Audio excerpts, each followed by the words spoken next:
Hi everybody, welcome back to Sailing Vessel MIG after 3 months of no videos. The last video I posted was the video from Audacious Duo when they got attacked by the orcas, and I promised another video following that of a boat tour of their boat, and I do have all of that content and I will be posting that at some point in the future. But lots of things happened in my life, and actually I was going through them at the time that I made that video. But it got to the point where I just could not, making a video became almost impossible for me to consider as an important thing for me to do. When I got home in October, my wife divorced me, and for 3 months I was basically the lowest I've ever been in my life. I questioned everything about life and existence and love and marriage and God and everything.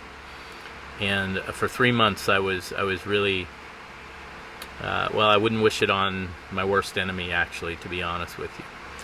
So then God brought me to somebody else that in my she was my girlfriend in college, and I contacted her just not because of any of this, just because some of us were trying to set up a meet to get together from college, and when I started talking to her, it was like old times, and she breathed new life into me, and pretty soon I was well, I was madly in love with this girl.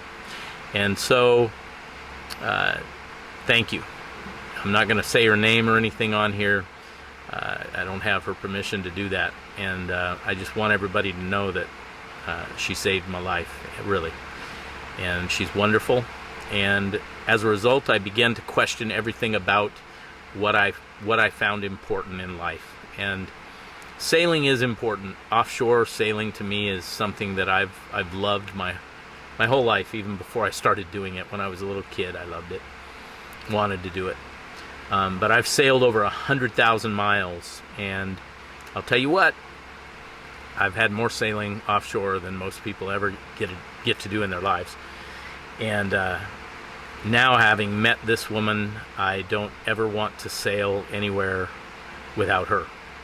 So who knows what she'll want to do as far as sailing in the future, but I suspect that we'll be taking MIG down to the Sea of Cortez and doing some sailing down there. We'll probably sail in the San Juan Islands and maybe up to Desolation Sound, and maybe someday take it to Alaska. I don't know.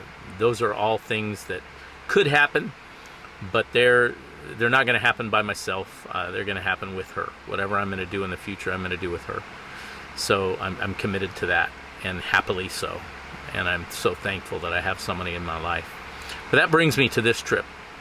So this trip, I have to sail this boat home because the circumnavigation is no longer going to happen.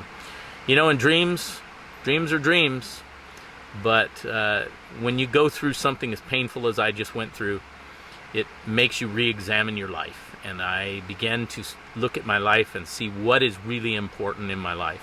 What do I really want to spend my time on as a guy approaching his 60s now, and what matters to me is relationships.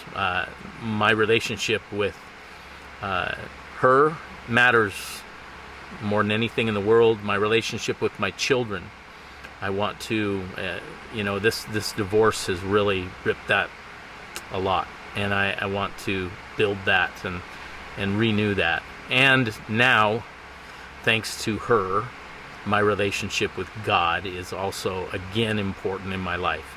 At one time it was all important in my life, and I went through a time where I questioned the existence of God. I don't question that anymore, and I want to build my relationship with God again. So that's another important thing that needs work in my life, and I'm going to do that. And so that brings me to this trip. This trip, I will be sailing with Norman again, 5,800 miles, or actually it could end up being closer to 6,000 miles offshore on a 27-foot boat, non-stop. We have enough provisions. We have enough water, and we also have a water maker. And if you wonder about how I feel about water makers, just scroll back in my videos, and there's a whole thing about water makers, and I talk about my feeling on going offshore without a water maker. We do have a water maker, we have it, and it works. So, but we plan the voyage as though we don't have a water maker. We carry enough water that we should be able to make it, especially catching water. Every time we're in a squall, we'll catch water. It's just part of our offshore procedure. It's just what we do. We've made some little changes to MIG. The biggest change that we've made to MIG is we have added a roller furling head sail. I know there's that whole thing about hank-on sails versus roller furling sails, and I am going to talk about this while I'm on the voyage. I'm going to have one whole video where I discuss what I feel about hank-on sails and roller furling sails, and so I'm going to save that for that time. But this video, I would like to share with you the route. So I'm going to first show you on the chart plotter where we're going and why, and then I'm also going to tell you what weather we can expect in general. Obviously, we don't know what weather for sure we're going to have on this voyage, but why we're going the direction we are because of the wind, and how we intend to sail to the US from Fiji. So let's go on to that now. Let me show you our chart plotter. Alright, so we are right now at Naui Marina in Savu Savu, Fiji. It's a great little place. Wonderful little marina. I would recommend it to anybody that's going to be coming to Fiji. And here, let me go to our routes. And I've got our route from Fiji to Port Angeles. And it is 5,759.9 miles, so 5,760 miles. But as you'll see when I go through it, it's going to probably be closer to 6,000 miles. This at 3.5 knots, which is what we averaged on our way down here, is 68 days, somewhere around there. So give or take, I think it's going to be somewhere around that, even though it'll be closer to 6,000 miles, because we have upgraded our sail, our head sail, to a roller furling jib, so that'll help a lot. So here is the route. Takes a second for it to load, I think. Come on, load the route. There we go. So here's an overview of the route. Basically, we head out of Fiji, which I'll zoom in and show you, and then we head north, and it'll be somewhere around here, and then we head over towards, and the reason you do that is you've got easterlies, so we'll have a beam reach all the way north, and sometimes we'll be able to sail closer to the east, but most times it'll be a beam reach, or we'll be falling off to the west. So I think with the time that we gain here and then the time we lose there, we'll end up doing somewhere close to this.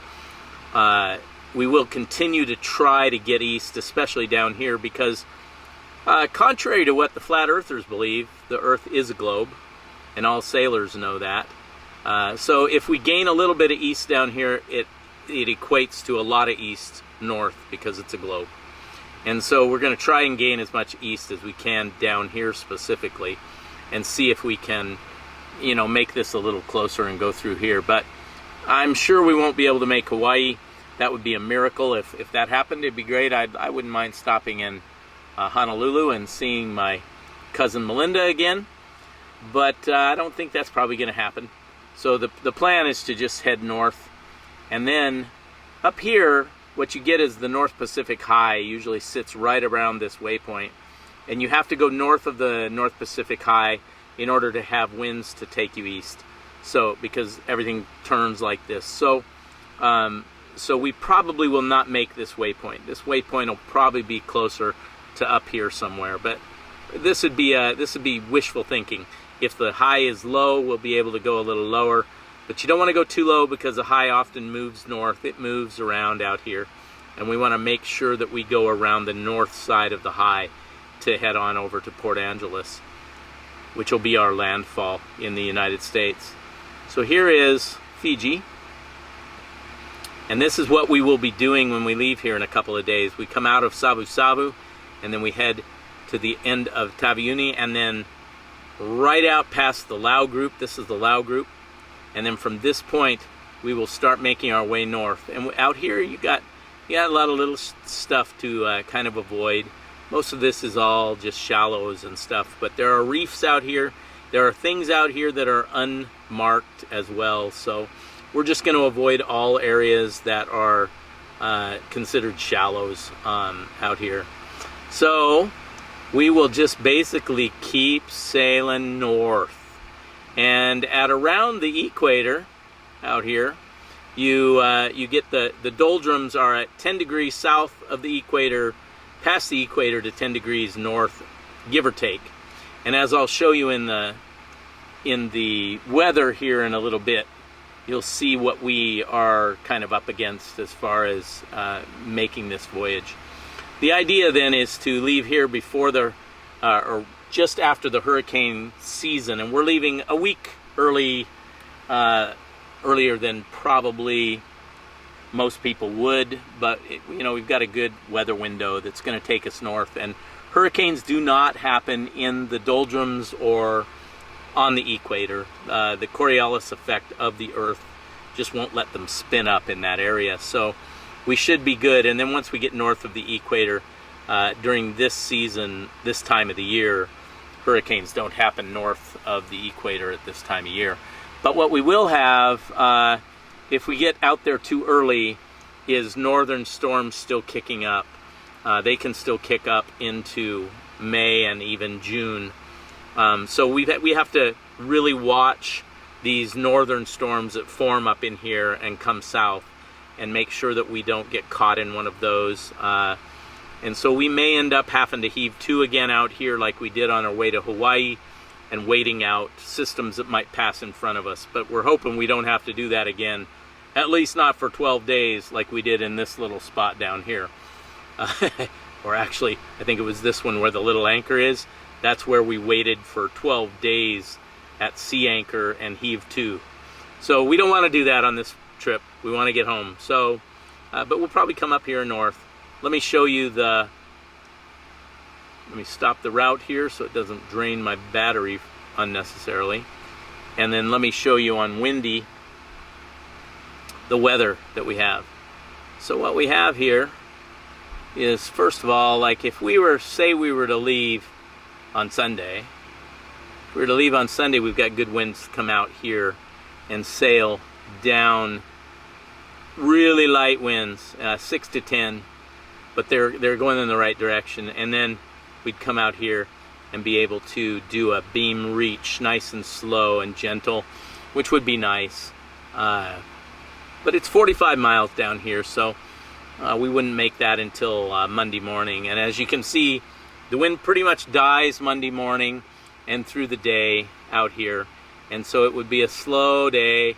But that's a nice thing to do at the beginning of a voyage, is just to get used to the boat and test everything out, test out all the systems, make sure everything's okay.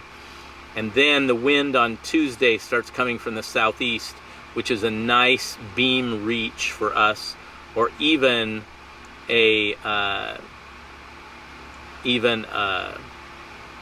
well, we'd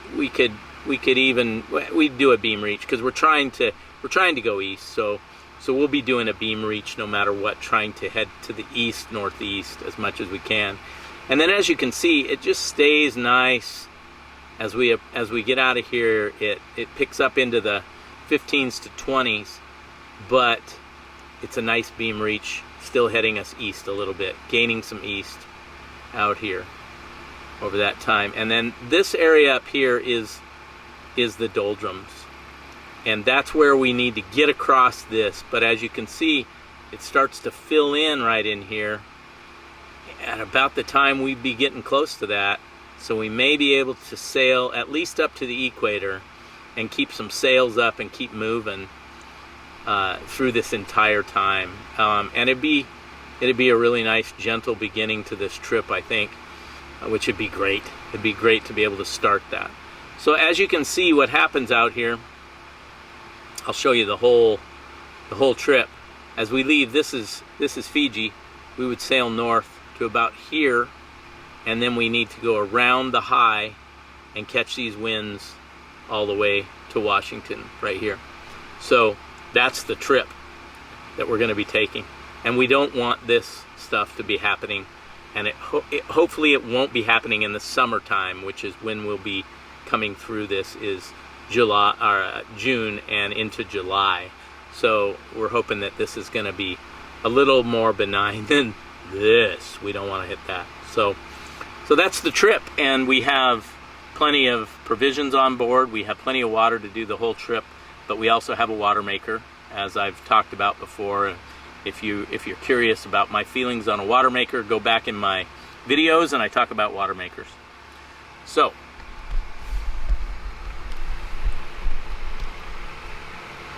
thank you very much for watching the videos again, and I will be making videos, but I won't be posting them. We do have Starlink, but it costs $2 a gigabyte, and I'm not going to be spending $2 a gigabyte to upload videos. So when I get back to the US, when you see these videos come out, that means that we made it. So thank you all for watching. Thanks for all your support of Sailing Vessel MiG and this channel for so long, and thank you for waiting and not unsubscribing to the channel since I have been gone for a few months. I'm back, and I'm looking forward to this set of videos that we're gonna do. So thanks a lot. Keep watching.